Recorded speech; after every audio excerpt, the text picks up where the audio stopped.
Et bonjour à toutes et à tous, on se retrouve pour les nouvelles actus de la Terre du Milieu. C'est parti. Tout d'abord, rappel, donc du 6 au 12 septembre, la trilogie du Seigneur des Anneaux est dans vos pâtés en France, donc n'hésitez pas à le voir, c'est en Dolby IMAX, en tout cas c'est avec la nouvelle 4K qui a été retravaillée, qui est incroyable, donc n'hésitez pas à y aller, en plus le voir au cinéma, je pense que c'est la meilleure expérience à faire. Petit point sur les sorties qu'on a eu. Donc nous avons eu le grand dictionnaire Tolkien. Je l'ai acheté, je le feuillerai quand même. Mais en fait je l'ai acheté parce que je l'ai acheté dans le bazar du bizarre. Alors, je ne sais pas si vous avez ça par chez vous, mais en gros il offrait une carte avec. Donc c'est une carte de l'Atlas de la Terre du Milieu. Donc, qui est vachement stylé, donc moi j'aime beaucoup les cartes, donc c'était 2 livres achetés, la carte offerte, mais moi j'ai eu de la chance, c'est que la table était super sympa, vu que j'avais tous les livres à part celui-là, je me suis dit je vais le prendre et voilà, comme ça augmente la collection quand même. Donc, et en plus j'ai une nouvelle carte. Il y a également, voilà, je vous le redis, mais la Terre du Milieu, mais un peu sur la gauche, qui est sortie 3ème édition. Moi je l'achèterai à Ploie sur les Terres de l'Unique, donc l'événement qui arrive fin du mois de septembre. Nous avons eu également chez l'éditeur bourgois donc 3 sorties, donc la biographie de Tolkien qui a été retravaillée, donc n'hésitez pas à aller la prendre. Et nous avons le livre des Contes perdus tome 1 et 2. Donc c'est toujours avec l'ancienne traduction, ça ne change pas avec les éditions précédentes, il y a juste un index inédit et il est découpé du coup en 2 parties, donc voilà, c'est les infos de ce côté là. Juste pour info, la biographie est à 18€, donc je suis sur le site Place des Librairies. On a le premier volume des histoires de la Terre du Milieu, le livre des contes perdus, donc il est à 25€, et la partie 2 qui est également à 25€. Alors c'est intéressant parce que sur ce site on peut voir toutes les prochaines sorties. Alors est-ce que c'est vrai ou pas? Donc il y avait eu le hors-série que j'ai eu à 8,50, il y a l'encyclopédie illustrée de Tolkien de David Day qui sort le 11 octobre 2023. Nous avons le monde illustré de Tolkien, le 2e âge, qui sortira le 11 octobre 2023, également du David Day. Nous avons le Hobbit, une version pocket qui sortira le 12 octobre 2023. Le Silmarillion le 12 octobre 2023, édition pocket également. Le Seigneur des Anneaux intégral le 19 octobre 2023. Beren et Luthien le 22 février 2024 et les Contes et légendes inachevées le 11 avril 2024. Donc je sais pas si c'est voilà, s'ils viennent de les ajouter ou si en tout cas là voilà, on a tout le cumul de tout ce qu'il va y avoir sur les prochains mois. Nous avons également un autre livre, le droit dans la saga Le Seigneur des Anneaux, qui sortira le 19 septembre 2023 au prix de 34,95. Bon, je vais vous lire quelques infos, mais en gros, Gandalf doit-il être jugé devant la Cour pénale internationale? Saruman avait-il le droit de modifier génétiquement des orques? Bon, il y a tout le statut juridique autour de certaines questions autour voilà, de la Terre du Milieu. Par exemple, encore une fois, l'ordre de bannissement d'Éomer par un Théoden sous influence est-il légal?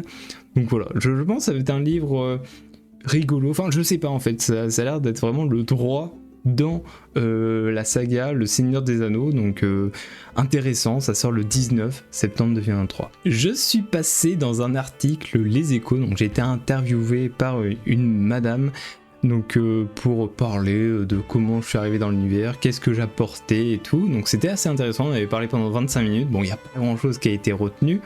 Donc je vous mettrai le lien vers l'article si vous n'avez pas envie de vous inscrire, parce qu'il faut s'inscrire, il faut se connecter, c'est un petit peu relou, il n'est pas vraiment en libre accès. Je l'ai mis sur le Discord, dans le forum il y a une section avec du coup l'article Les Échos.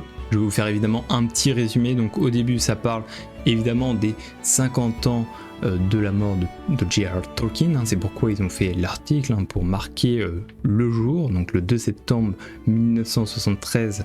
C'était la date de la mort. Donc il parle évidemment de l'œuvre, des personnages autour, donc par exemple que Vincent Ferré est un acteur très important forcément autour de la France en termes de Seigneur des Anneaux et de l'univers, mais on a quand même par exemple eu Faustea qui a été interviewé également, l'association Tolkien Lille qui a été discutée. Chez les fans, il y a un attachement très fort à son œuvre. Malgré les années qui passent, l'univers créé par l'auteur peut dérouter au premier abord et en même temps, il est très familier.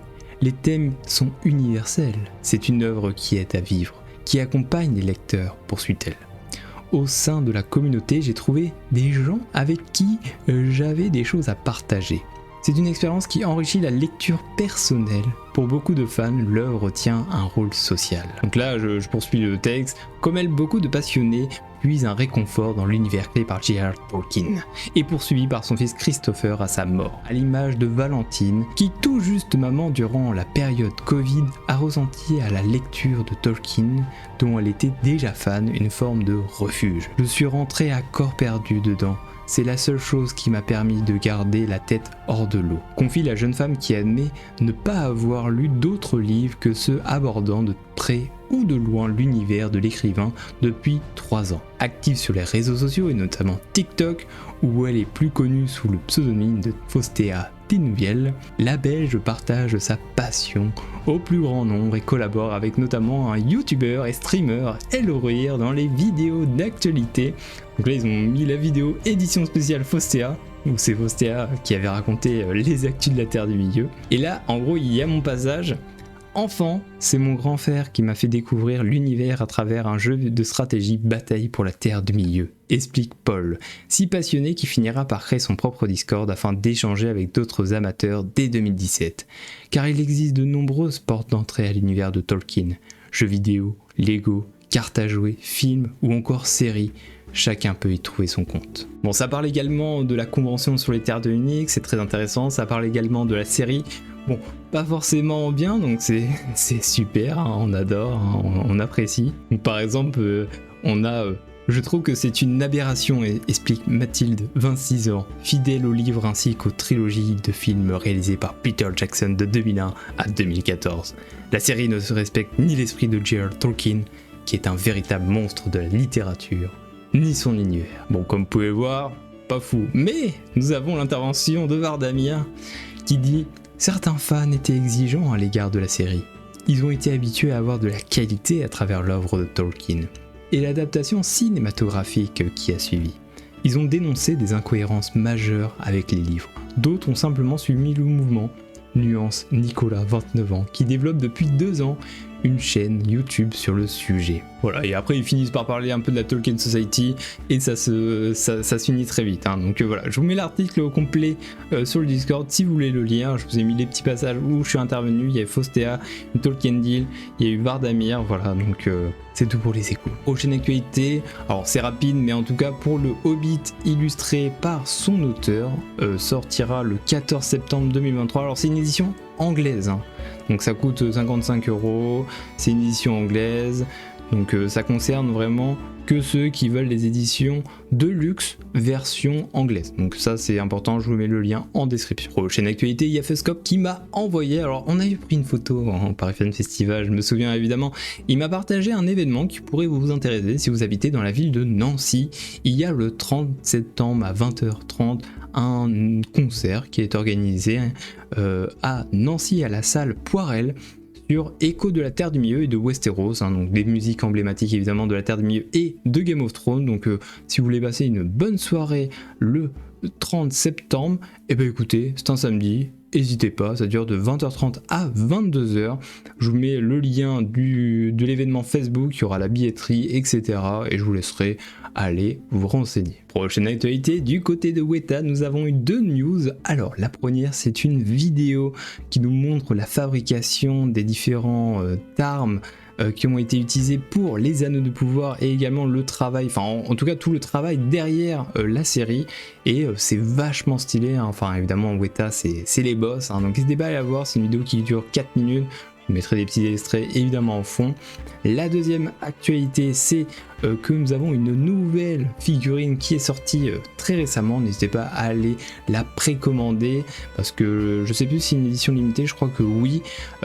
C'est pour évidemment les 20 ans du Seigneur des Anneaux. Nous avons la fontaine, hein, enfin l'arbre blanc accompagné de son garde de la fontaine qui est vraiment spectaculaire. Je vous mettrai évidemment des images. Alors il est au prix de 839,84 € plus les frais de port qui sont en général assez chers.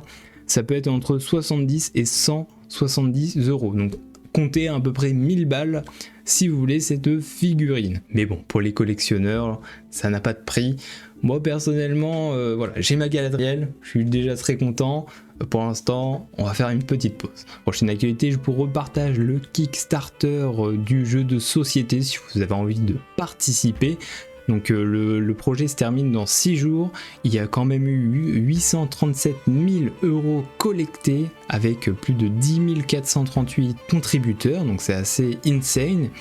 Donc c'est un RPG sur le Seigneur des Anneaux dans l'époque de Khazad-dûm. Donc franchement ça donne envie.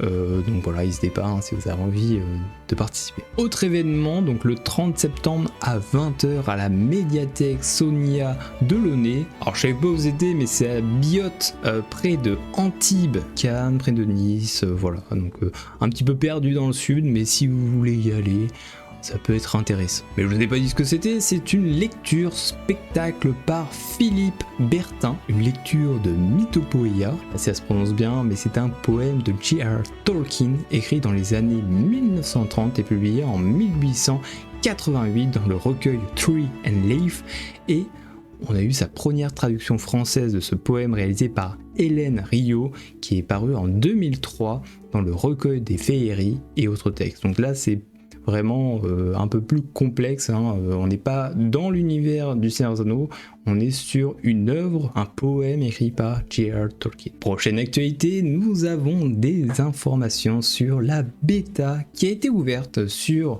Return of Moria. Donc il y a une première vague qui a été lancée, donc si vous avez reçu un mail, normalement, enfin si vous êtes inscrit, vous avez eu la chance d'avoir un mail, vous allez pouvoir rejoindre un Discord. Une fois que vous serez validé, vous aurez une clé. Et la bêta est fermée, c'est-à-dire qu'il n'y a pas de divulgation, faut pas en parler. Moi je vous dis juste que la première vague a été lancée. S'il y a d'autres vagues, je referai des messages, que ce soit sur les réseaux sociaux ou autres. Mais voilà, moi j'ai reçu un accès, je pourrais pas vous en parler pour l'instant en tout cas, et j'ai hâte de tester le jeu. Prochaine actualité, le PDG de Warner Bros, David Slalav, identifie un défi majeur. Il dit que la sous-utilisation des franchises telles que Harry Potter et le Seigneur des Anneaux et également DC, et ben en tout cas il a envie d'en faire plus. Il a envie que ces précieuses propriétés intellectuelles soient utilisées, soient exploitées pour de futurs films et futurs, j'imagine, jeux, séries, adaptations. Enfin en tout cas, le but pour lui, ça serait de faire de nouveaux films, donc chez Warner Bros. Est-ce que vous avez envie? Est-ce que vous êtes content? Qu'est-ce que vous voudriez avoir? Ça fait un petit moment qu'on entend des rumeurs de partout. Pour l'instant, on n'a rien qui a été vraiment annoncé. Donc à voir avec le temps. Et bah écoutez, cette vidéo est terminée, merci d'avoir suivi. En tout cas je suis content, le mois de septembre est enfin démarré. Demain, enfin samedi en gros, 9 septembre, moi j'ai mon marathon Seigneur des Anneaux où je vais pouvoir le voir en 4K, ça va être incroyable. Je me fais de 13h à minuit, donc clairement première fois que je le fais en une fois une traite comme ça, donc je vais être mort c'est sûr. Donc je suis également content parce qu'on a commencé les nouveaux let's play, donc soit la quête d'Aragorn qui sera tous les lundis matins. On a également le jeu Gollum qu'on a commencé qui sera tous les jeudis matins et la désolation qui sera tous les vendredis matins. Donc voilà, le planning arrivera tous les dimanches sur la chaîne pour la semaine d'après. N'hésitez pas à me suivre sur les différents réseaux sociaux. Moi je vous dis à bientôt, à la semaine prochaine. Est-ce qu'il y aura un mini-jeu cette semaine? Si j'ai le temps de le développer, il y en aura un. Je le mettrai, je mettrai une image si je l'ai fait ou pas. En tout cas, merci d'avoir suivi cette vidéo. Je vous dis à bientôt, au revoir et abonnez-vous.